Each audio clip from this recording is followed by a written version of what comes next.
Happy Mother's Day. Mothers are something we all have in common.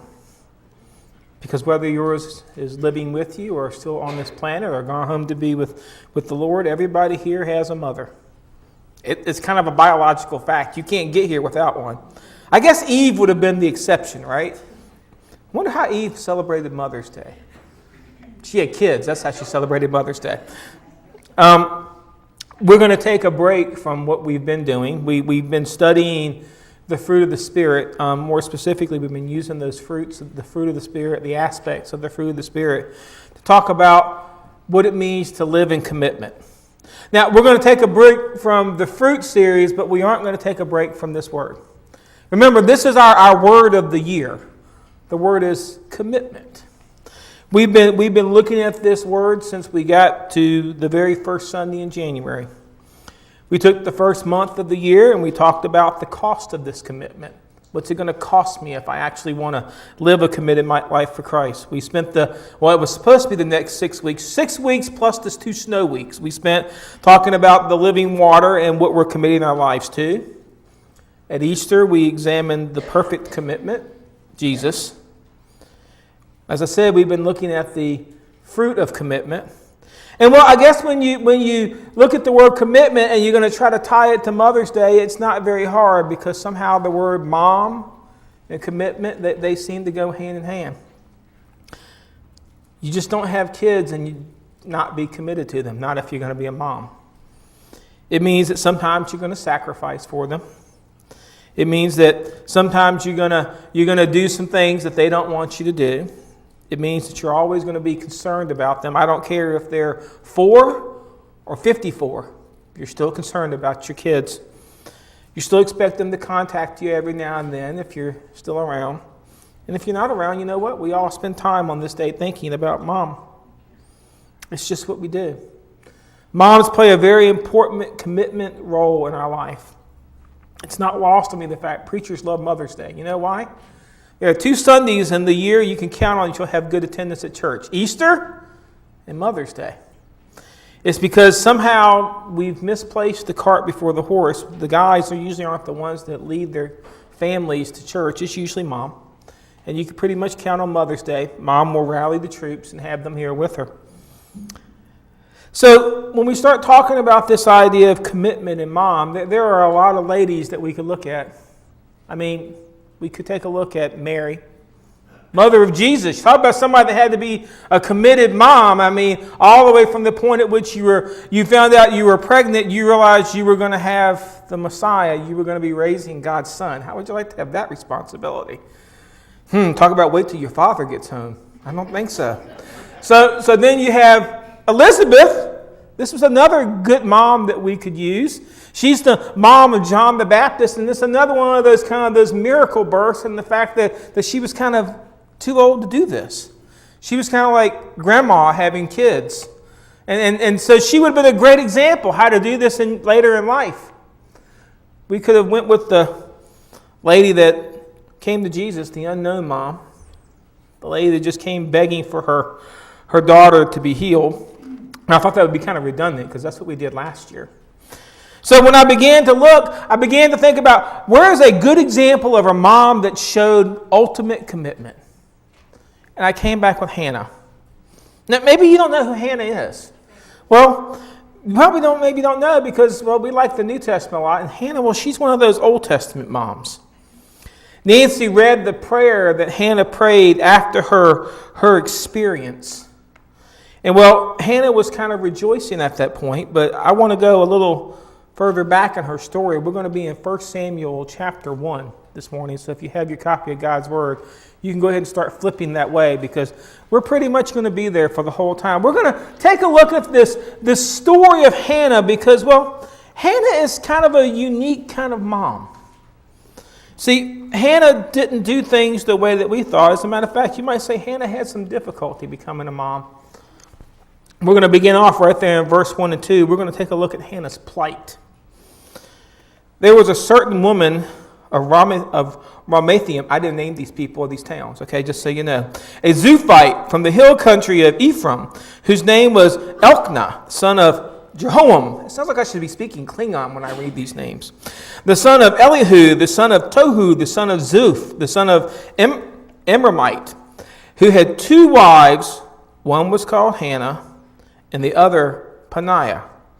Peninnah had children. Hannah had none. So we begin talking about Hannah, and right off the bat, you can see Hannah has a plight in the fact that she has no children. Now, there are lots of ladies in the world that don't have kids. Matter of fact, it's always one of the big debates when you celebrate Mother's Day. What do you do with the ladies that don't have kids? Well, you know what? Just because you didn't never give birth doesn't mean that you don't have motherdom in your history. We mother in all kind of different ways. I've seen people that don't have kids be mothers to the elderly, mothers to other people's kids. This maternal instinct kind of comes into the culture of being a woman. It just kind of happens. And the thing is that, well, this woman, she had no kids, and that was particularly bad in her society because you know what? These were the bloodline of the Jewish society. The land that you inherited when you moved into the area gets passed down from generation to generation, but only amongst the males. Remember, we're in the Old Testament. Women are allowed to own property. Therefore, if you don't have children, specifically male children, well, you know what? It was a disgrace. You were looked down upon in the community. You were looked down upon simply because you had no children to be your heir. So here's Hannah. No kids. And these kids, well, they were supposed to be her retirement plan, weren't they? I mean, what's going to happen when husband dies? Wife can't own property. She has to have somebody that's going to take care of her. That's the way the society was set up. And so not only was she concerned about her here and now, Hannah had to become concerned of her future. This is where Hannah found herself. This distressed her greatly. And I guess it sort of bothered her husband because, well, her husband had taken care of his bases. Her husband, her marriage, well, her husband had 2 wives. Now, just a quick message for men. I know it's Mother's Day, but I just want to let you know, guys, it's never a good thing when there are 2 women. It just doesn't work out well. It never ends well. Doesn't matter whether you're married to them or doesn't matter whether you've just got 2 relationships that you're trying. It doesn't end well. Well, this guy, he decided I'm going to have 2 wives. Now, this wasn't uncommon. I mean, remember all the way back at the beginning in Genesis when Abraham wasn't producing that offspring? And so it was actually Sarah that had the idea that I'm gonna bring you somebody else and you can produce an heir through her and that way we'll be covered. We'll have our basis. Because this idea that you're going to have a second wife in biblical times, it wasn't unheard of. But you know, the assumption here is that, well, Hannah was first. Hannah was probably wife number 1. We know that because her name was listed first. She was the woman that was the chosen one. And the only reason Peninnah probably was even in the picture was because there were no kids. She was of greater honor. According to verses 4 and 5, right there in 1 Samuel, it says, whenever the day came for Elkanah to sacrifice, he would give portions of the meat to his wife Peninnah and to all her sons and daughters. But to Hannah he gave a double portion because he loved her and the Lord had closed her womb. So she was probably the one that this gentleman had fallen in love with. It was the one that he had chosen to marry right off the bat. The other one was kind of just somebody that was there. And then we see as we're going, well, the situation, as I said, it never gets well. It became combative. The 2 wives, they became rivals. This is what it says in verses 6 to 8. Because the Lord had closed Hannah's womb, her rival kept provoking her in order to irritate her. This went on year after year. Whenever Hannah went up to the house of the Lord, her rival poked her till she wept and would not eat. Her husband Elkanah would say to her, Hannah, why are you weeping? Why don't you eat? Why are you downhearted? Don't I mean more to you than 10 sons? I want to break this down of where Hannah finds herself. Because it would have been easy for Hannah just to give up at this point. Because not only were they rivals, you know what? She was provoked and made fun of in her own house. There she was, day after day, year after year, it said this went on. And there she was, and the other lady was flaunting all the kids that she had. And you know what? They would pick on her and call her names. And then after they picked on her and called her names, she would flaunt all of the kids in front of her. And Hannah just kind of had to take it. It says she couldn't eat. She came to the table and she just sat there and she wept and she cried. And you know what? She lived in depression.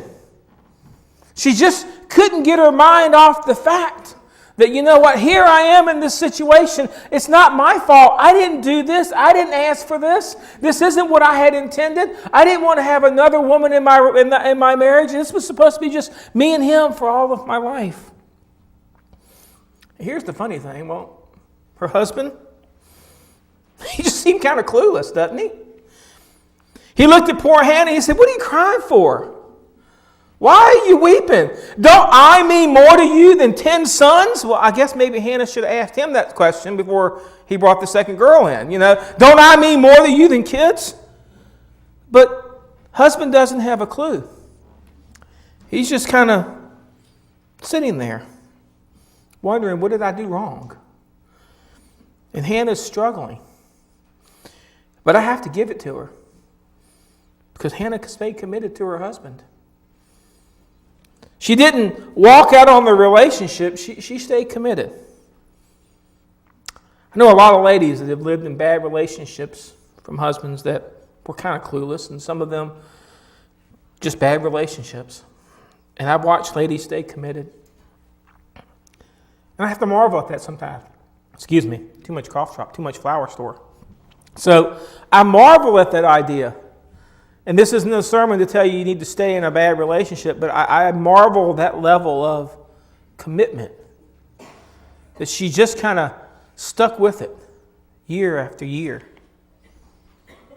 So I have to wonder, Hannah's commitment, how did she get there? How is it that Hannah absolutely positively modeled her commitment? Well, Hannah did some things. As her story begins to unfold and we look at Hannah's commitment, Hannah made some outward appearances of just how committed she was, not just to her marriage relationship, but to this idea of who Hannah was. You see, Hannah, she knew exactly what to do with her situation. She committed it to God.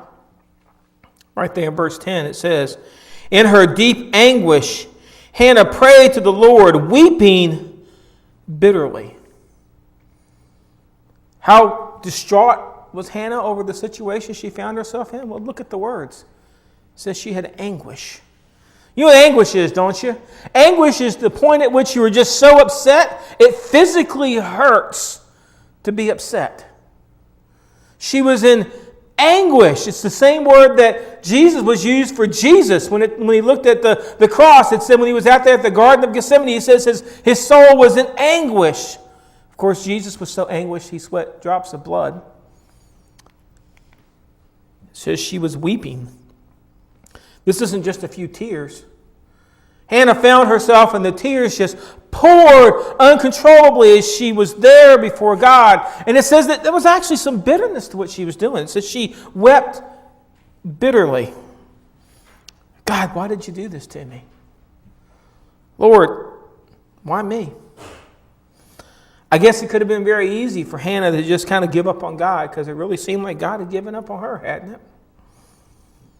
And then to add insult to injury, well, this wasn't a one-time prayer for Hannah. She was praying, and well, there she was. And it says Hannah was praying in her heart, and her lips were moving. Skipped a verse there. As she kept praying, the Lord Eli observed her mouth. So Hannah was sitting there, and she was praying, and she was praying, and she was praying, and she was praying. And then to add the insult to injury, guess what we get? The religious people get involved in Hannah's situation. You have to I want to just kind of take the bat and whop Eli here for a second, because he walked up to Hannah. Here's this woman that's going through all this distraught. She's brought her prayer to church, and she's sitting there and she's praying, and this is what Eli said to her. Hannah was praying in her heart, and her lips were moving, but her voice was not heard. Eli thought she was drunk and said to her, "How long are you going to stay drunk? Put away your wine." So here is this woman. She's pouring out her heart. She's got a clueless husband. She's got a woman sitting in her house that's provoking her. She can't have kids. And she goes to church to fix her problem, and the preacher gives her grief. You got to be kidding me. This woman just should have been ready to run, but that's not what she did. You see, she was committing her situation to God. She wasn't committing her situation to the church. She wasn't committing her situation to the priest. She was putting her situation in God's hands. And then after she did that, well, she committed herself to God. This is what we read as the story continued. And she made a vow saying, "Lord Almighty, if you only look on your servant's misery and remember me, and not forget your servant." Now, the word that sticks there in mind is the word servant. Because Hannah was now pouring herself out, and she says, "Hey God, remember your servant? Remember me?" And I find this interesting because you know what? That word, servant, I guess she could have taken the time to blame God for her situation. "Lord, why'd you do this to me? Lord, don't you understand how important kids are? Don't you understand?" But she says, "No, God, can you just remember your servant?" She could have asked the questions. I guess she could have even demanded God's attention. But instead, she acknowledged God for who He is. Instead, she said, "Hey, sovereign God, can you just look on your servant here? Can I just have a brief conversation for you?" She's gonna commit herself to God. She's taken not only her situation, but she's taken her entire life, and she's placing that in God's hands. She's saying, it's not just about the no children. Just take my entire life. I am your servant. I am submitting myself to you, God. And you know what that means, don't you? God says no, she's going to have to accept that. That means if the ball doesn't bounce her way, she's going to have to accept that. She's going to have to live it just as God said, because that's what a servant does. But then she does something that I think is kind of how we do things. See, her prayer changed her outlook. As she committed herself, and she committed herself to God, this is what came in verses 18 and 19. She said, "May your servant find favor in your eyes." And she went her way and ate something, and her face was no longer downcast. Early the next morning they arose, and they worshipped before the Lord. You see what happened there? We're only a few verses into this, and Hannah's entire situation had flipped. Here she was, and she placed herself in God's hands, and just like we do at times, you know what? It improved. It did. It says that she came before God and she placed herself there. And just that fact of acknowledging who God was in her life, it said, you know what? I found favor in your eyes. Then she got up and she ate something. That which she could not physically do before, she now did. She was eating. No longer was her face downcast. She was what? Looking upward. So much so, what did she do next? She went and worshiped. Now I want you to think about Hannah at this point. What had changed? Nothing. Did she have any kids? No. Had her plight been removed? Was she still going to have to go and look at the other woman in the household and all the sons and daughters that she had? Yes. So how did we go from Hannah having a plight where she couldn't eat and being depressed to the fact that Hannah is now full of hope? Well, that's what happens when you place your hands in God's life.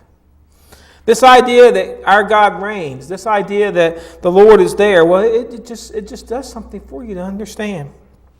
God is in control of this situation. Hannah's prayer lifted her spirits because she committed herself to God. And then she also, she committed her child to God. Now, this is important because she had no kids at this point. But this is what she said. But give her a son, and then I will give him to the Lord for all the days of his life. No razor will ever be used on his head. I guess she's doing what a lot of us do. Here's what she's saying. Hey, God, let me make a deal with you. You give me the son. You give me the kid. I'll give the kid right back to you. I'll make sure that he lives a life that's holy. I will commit my child's life to you. You know the difference is? She meant it. This is what happened in verse 21 and 22. When her husband Elkanah went up with all his family to offer the annual sacrifice to the Lord to fulfill his vow, Hannah did not go. She said to her husband, after the boy is weaned, I will take him and present him before the Lord, and he will live there always. Now we fast forwarded at least 9 months into the future, probably a little further than that, because now God answered Hannah's prayer, and there is the son. And now, Hannah, it's time to decide. Are you going to live up to your commitment? Remember what you told God when you were kneeling in that temple? You said that you were going to give him back to God. And well, Hannah said, not just yet. I'm going to wait till he's weaned. I'm going to wait until he's able to nourish himself. But God, I'm not going to forget the commitment. God, I'm going to take him back to you. Not only did she mean it, ultimately, she did it. Verses 24 through 28. After he was weaned, she took the boy with her, young as he was, along with a 3-year-old bull and an ephah of flour and the skin of wine, and brought him to the house of the Lord at Shiloh. And when the bull had been sacrificed, they brought the boy to Eli, and she said to him, pardon me, Lord, as surely as you live. I am the woman who stood here beside you praying to the Lord. I prayed for this child, and the Lord had granted me what I asked of him. So now I give him to the Lord for his whole life. He will be given over to the Lord. And he worshiped the Lord there. I bet you it's the last time Eli ever interrupted somebody's prayer life. Because you know what? I don't think this is what Eli had in mind when he said, hey, what are you doing here doing this? Eli's probably thinking, you know what? This daycare center wasn't what I was thinking about, but Hannah took it seriously. She took the commitment of her child seriously. Not only did she bring him to the church, she gave him back to the church. By the way, we're not recommending this today. Okay? This is not on the agenda today. I have a full quiver of my own, thank you. Maybe we'll do an exchange sometime, but no, this is not what we want to do today. But I do want to show you this woman, she made a commitment to God of not only her situation, of not only herself, not only her child, but she followed through with all of it. That's quite a commitment. I have 2 kids. That means my wife has 2 also. I could not see my wife ever willingly, okay, maybe some days we could give them up. But on a regular basis, for all of their life, keep in mind, she didn't live in Jerusalem. That means she's only going to see her only son. She's only going to see him when it's the special occasions, when they make the trip to Jerusalem. He's going to grow up outside of her care. That would be hard for a mom, wouldn't it? That would be devastating for a mom, especially when it's the only one you got. You spent your whole life praying for this child. Don't you think God would understand if you just kept him for a little while? But this is what the word commitment is. It isn't just saying, God, I will. It isn't saying, God, I understand. It's saying, God, I will do it. All the way to the end. That's Hannah's commitment. And that's the commitment that God is looking for from us. He is looking for us as Christians to commit our lives the same way. To commit our lives to God, to commit our situations to God, whatever they are. Whatever you're struggling with, whatever God has put in your life, whatever the stumbling blocks are, hey, put those in God's hands. And after you commit the situation, you know what? Commit yourself to God. Humble yourself in the sight of the Lord. Commit your future to God. That's what she had done. And then follow through. And of course, this has a really great ending because you know what? God honored Hannah's commitment. This is kind of the ending of Hannah's story. It's the last time we see her in Scripture. And the Lord was gracious to Hannah. We're in 1 Samuel chapter 2, verse 21. And the Lord was gracious to Hannah, and she gave birth to 3 sons and 2 daughters. More kids. Meanwhile, the boy Samuel grew up in the presence of the Lord. How did God honor Hannah's commitment? Well, He gave her more kids. That wasn't the last one because she presented her first back to God. He said, you know what? I've got so much more in store for your life. I've got some more kids we're going to bless you with. Not only girls, we're going to give you boys. That's got to be a big deal.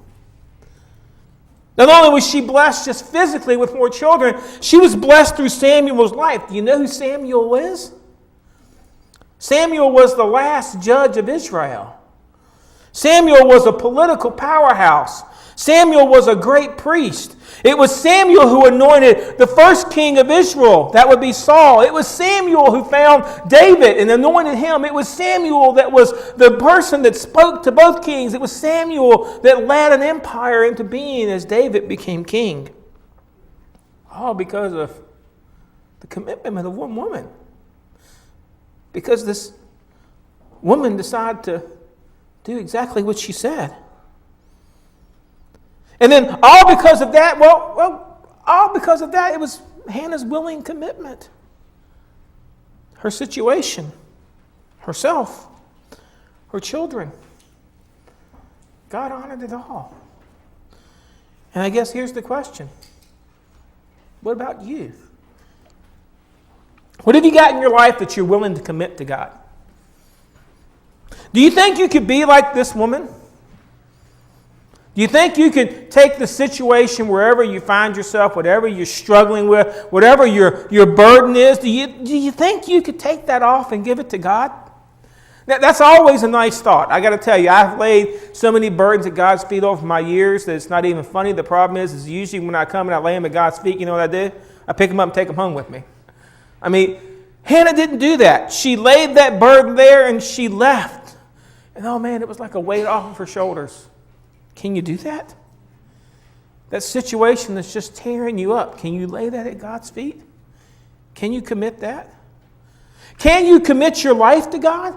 Can you say, you know what, Lord, I don't know what it is that you have in store for me in the future, but whatever it is, I'm willing to do whatever it is. Wherever you want to go, that's what I'll do. I can make that kind of a commitment. Can you commit your future to God?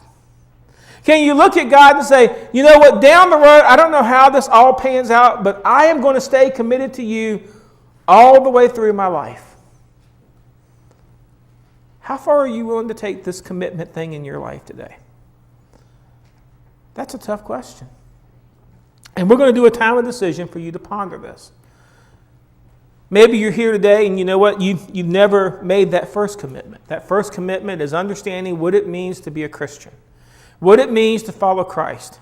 That commitment is coming forward and giving your life to Christ and following Him in baptism. Maybe you've never taken that step. Let me encourage you. Maybe this is the day you take that very first step. You put yourself out there and you begin to start that walk. If you've accepted that, maybe you've just gone through life and you know what, you've picked up some of that proverbial baggage. And on it's gone. And you just got these 2 big suitcases full of woes and you're just carting through your life. Maybe this decision time is time for you to lay those bags down. Give that situation to God. Stop fighting it. Let me encourage you, whatever you need to do during this time, do so. You can do there at your pew. You can come forward. I'll pray with you. You can come forward and kneel and pray. Whatever God's asking you to do. This is your time, your decision. Would you please stand and we're going to pray.